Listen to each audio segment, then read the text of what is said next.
നമസ്കാരം, ഇൻസൈഡിലേക്ക് സ്വാഗതം.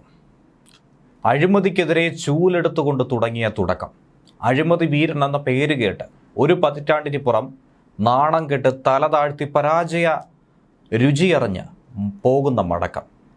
ഡൽഹിയിൽ ആം ആദ്മി പാർട്ടിയുടെ മുൻനിര നേതാക്കൾ ഉൾപ്പെടെ തോറ്റ് ഭരണം നഷ്ടപ്പെട്ടിട്ട് പോലും അതിൻ്റെ തെല്ലും കൂസലില്ലാതെ നൃത്തം ചെയ്ത് മുഖ്യമന്ത്രി അതിഷി മർലേന ആസ്വദിക്കുന്നു എന്നുള്ള ആക്ഷേപമാണ് സോഷ്യൽ മീഡിയയിലടക്കം ഉയരുന്നത്. കൽക്കാജി മണ്ഡലത്തിലെ തൻ്റെ വിജയത്തിന് പിന്നാലെയാണ് ആനന്ദ നൃത്തം ചുവടുവെച്ചുകൊണ്ട് ഡൽഹി മുഖ്യമന്ത്രിയും AAP-യുടെ നേതാവും കൂടിയായ അതിഷി ഇങ്ങനെയൊരു നീക്കം നടത്തിയതും തൊട്ടു പിന്നാലെ അതിരൂക്ഷ വിമർശനം ഏൽക്കേണ്ടി വന്നതും. ഭരണം പോയിട്ടും കെജ്രിവാൾ അടക്കം പ്രമുഖ നേതാക്കളൊക്കെ തന്നെ തോറ്റമ്പിയിട്ടും എങ്ങനെയാണ് അതിഷിക്ക് നൃത്തം ചെയ്യാനാകുക എന്നുള്ള ചോദ്യമാണ് ഇവരും ഉയർത്തുന്നത്. ഇതിൽ ശക്തമായ വിമർശനം ഉയർത്തിയിരിക്കുന്നത് രാജ്യസഭാ MP കൂടിയായിട്ടുള്ള സ്വാതി മലിവാളാണ്. നാണക്കേടെന്നായിരുന്നു അതിഷിക്കെതിരായി സ്വാതി മലിവാൾ പോസ്റ്റ് പങ്കുവച്ചത്. എന്തൊരു നാണം കെട്ട പ്രകടനമാണിത്. പാർട്ടി തോറ്റു, വലിയ നേതാക്കളൊക്കെ തന്നെ തോറ്റു, അതിഷി അതിനെയാണോ ഇങ്ങനെ ആഘോഷിക്കുന്നത്? പാർട്ടിയുടെ പ്രമുഖ സ്ഥാനാർത്ഥികളായിട്ടുള്ള അരവിന്ദ് കെജ്രിവാളിനെയും മനീഷ് സിസോദിയെയും ഒക്കെ തന്നെ തോറ്റു പരാജയപ്പെട്ടതിന് പിന്നാലെ അതിഷിക്ക് ഒട്ടും തന്നെ ആശങ്കയില്ല എന്നുള്ളത് തെളിയിക്കുന്ന തരത്തിലാണ് ഈ നൃത്തമെന്നാണ് BJP നേതാവ് അനുരാഗ് താക്കൂർ പറയുന്നത്. ആം ആദ്മി പാർട്ടിയുടെ തോൽവിയിൽ അതിഷിക്ക് യാതൊരുവിധ പ്രശ്നവുമില്ല എന്ന് മാധ്യമപ്രവർത്തകരോട് മന്ത്രി താക്കൂർ വ്യക്തമാക്കി. വിജയിച്ചതിന് ശേഷം അതിഷി സന്തോഷത്തോടെ അനുയായികൾക്കൊപ്പം തന്നെ നൃത്തം ചെയ്തതിന് പല കാരണങ്ങളുമുണ്ട്. അതായത് കെജ്രിവാൾ അതിഷിയെ പരാജയപ്പെടുത്താൻ ആഗ്രഹിച്ചു, പക്ഷേ ഡൽഹിയിലെ ജനങ്ങൾ അദ്ദേഹത്തിൻ്റെ പദ്ധതി പരാജയപ്പെടുത്തി. 52,154 വോട്ടുകൾ നേടിയാണ് അതിഷി കൽക്കാജി സീറ്റ് നിലനിർത്തിയത്. BJP-യുടെ രമേശ് വിധൂഡിയെ 3,521 വോട്ടുകളുടെ ഭൂരിപക്ഷത്തിനാണ് അതിഷിക്ക് പരാജയപ്പെടുത്താൻ കഴിഞ്ഞത്. പക്ഷേ മറ്റിടത്തൊക്കെ തന്നെ BJP നേതാക്കൾ ആം ആദ്മി നേതാക്കളെ ദയനീയമായി പരാജയപ്പെടുത്തുന്ന കാഴ്ചയാണ് കണ്ടത്. അഴിമതിക്കെതിരെ വാളെടുത്ത നേതാവ് അഴിമതി ആരോപണങ്ങളിൽ മുങ്ങിക്കുളിച്ച് ഒടുവിൽ ജയിൽവാസവും മറ്റും കഴിഞ്ഞ് പുറത്തു വന്നപ്പോൾ ഒരു കാലത്തും പ്രതീക്ഷിക്കാത്ത കനത്ത തിരിച്ചടിയാണ് ഡൽഹിയിൽ തന്നെ നേരിടേണ്ടി വന്നത്. രാഷ്ട്രീയ ആരോപണ പ്രത്യാരോപണങ്ങളും ജയിൽവാസവും അനുഭവിക്കേണ്ടി വന്ന കെജ്രിവാളിന് ഇത്തവണ 4,089 വോട്ടിന് BJP-യുടെ പർവേഷ് സിംഗ് വർമ്മയോട് തോറ്റു മടങ്ങേണ്ടി വന്നു. പാർട്ടി ഇന്ന് അധികാരത്തിലില്ല, MLA സ്ഥാനവുമില്ല. ഇനി അരവിന്ദ് കെജ്രിവാളിനാകട്ടെ വലിയ പരീക്ഷണങ്ങളും തന്നെയാണ് അഭിമുഖീകരിക്കേണ്ടി വരുന്നത്. കാരണം കെജ്രിവാളും മനീഷ് സിസോദിയും ഒക്കെ തന്നെ സത്യേന്ദ്ര ജെയിനും ഒക്കെ തന്നെ കരുത്തരായി നിന്ന ഡൽഹിയിൽ ആം ആദ്മിക്ക് ഇന്ന് പേരിന് പോലും അങ്ങനെ ഒരു നേതാവില്ലാത്ത അവസ്ഥയായിരിക്കുന്നു.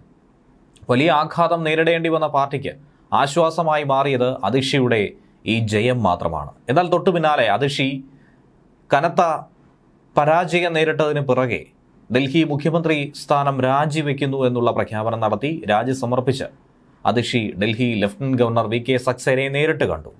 ഇതിന് പിന്നാലെ രാജ്യതലസ്ഥാനത്തെ 7ാം മന്ത്രിസഭ പിരിച്ചുവിടുന്നതായി ഗവർണറും അറിയിച്ചു. മുൻ മുഖ്യമന്ത്രി അരവിന്ദ് കെജ്രിവാളിന്റെ പരാജയം ഉൾപ്പെടെ വലിയ തിരിച്ചടി തന്നെയാണ് ഡൽഹിയിൽ ആം ആദ്മിക്ക് നേരിടേണ്ടി വന്നത്. ഡൽഹിയിലെ 70-അംഗ നിയമസഭയിൽ 48 സീറ്റുകൾ BJP-ക്ക് നേടാൻ കഴിഞ്ഞു. 2020-ലെ തിരഞ്ഞെടുപ്പിൽ 8 സീറ്റിൽ മാത്രം വിജയിച്ച സ്ഥാനത്ത് 5 വർഷത്തിനിപ്പുറം 48 സീറ്റുകളാണ് BJP സ്വന്തമാക്കിയത്. 2020-ലെ നിയമസഭാ തിരഞ്ഞെടുപ്പിൽ 62 സീറ്റുകൾ ആം ആദ്മിക്ക് സ്വന്തമാക്കാൻ കഴിഞ്ഞു. എന്നാൽ ഇപ്പോൾ കേവലം 22 സീറ്റുകളിലേക്ക് ചുരുങ്ങുകയും ചെയ്തു. കോൺഗ്രസ് ആകട്ടെ അതേപടി നിലനിൽക്കുന്നു. ഒരു സീറ്റിലും ജയിക്കാൻ പോലും സാധിച്ചിട്ടില്ല. ജയിൽ മോചിതനായ കെജ്രിവാൾ നാടകീയമായി രാജി പ്രഖ്യാപിച്ചതോടെ അതിഷി ഡൽഹിയുടെ മുഖ്യമന്ത്രിയായി മാറുന്നു. 140 ദിവസം മുഖ്യമന്ത്രി പദം അലങ്കരിച്ചിരുന്നു. സുഷമ സ്വരാജിനും ഷീലാ ദീക്ഷിതിനും പിന്നാലെ രാജ്യ തലസ്ഥാനം ഭരിക്കുന്ന ആദ്യ വനിതയായി അങ്ങനെ അതിഷി മാറിയിരുന്നു. ഡൽഹിയുടെ വിദ്യാഭ്യാസ വിപ്ലവത്തിൽ നിർണായകമായ പങ്ക് വഹിച്ചതും അതിഷി തന്നെയായിരുന്നു. അന്ന് വിദ്യാഭ്യാസ മന്ത്രിയായിരുന്ന മനീഷ് സിസോദിയുടെ പിന്നിൽ പ്രവർത്തിച്ചത് അതിഷിയായിരുന്നു. എല്ലാ ഉപദേശങ്ങളും എല്ലാ നിർദ്ദേശങ്ങളും നൽകിയതും അതിഷിയായിരുന്നു. 2013-ലെ ന്യൂഡൽഹി നിയമസഭാ തെരഞ്ഞെടുപ്പിലാണ് കെജ്രിവാൾ ആദ്യമായി തിരഞ്ഞെടുപ്പ് മത്സര രംഗത്തേക്ക് കടന്നു വരുന്നത്. അന്ന് മുഖ്യമന്ത്രിയായിരുന്ന ഷീലാ ദീക്ഷിത്തിനോട് പടപൊരുതി വിജയിച്ച് തുടക്കം. ആം ആദ്മി അന്ന് 70-ൽ 28 സീറ്റ് നേടി. എന്നാൽ 5 വർഷത്തിന് പിന്നാലെ കെജ്രിവാളും ആം ആദ്മിയും എത്തിയത് വലിയ ഭൂരിപക്ഷത്തോടു കൂടിയായിരുന്നു. വലിയ മാറ്റങ്ങളായിരുന്നു സൃഷ്ടിച്ചത്. 70 സീറ്റിൽ 67 സീറ്റും സ്വന്തമാക്കാൻ കെജ്രിവാളിന് സാധിച്ചു. ഡൽഹിയുടെ മുഖ്യമന്ത്രിയായി അധികാരത്തിലുമെത്തി. ചൂൽ ചിഹ്നമാക്കി ആം ആദ്മി രൂപീകരിച്ചപ്പോൾ നിരവധി ആളുകളാണ് പരിഹസിച്ചത്.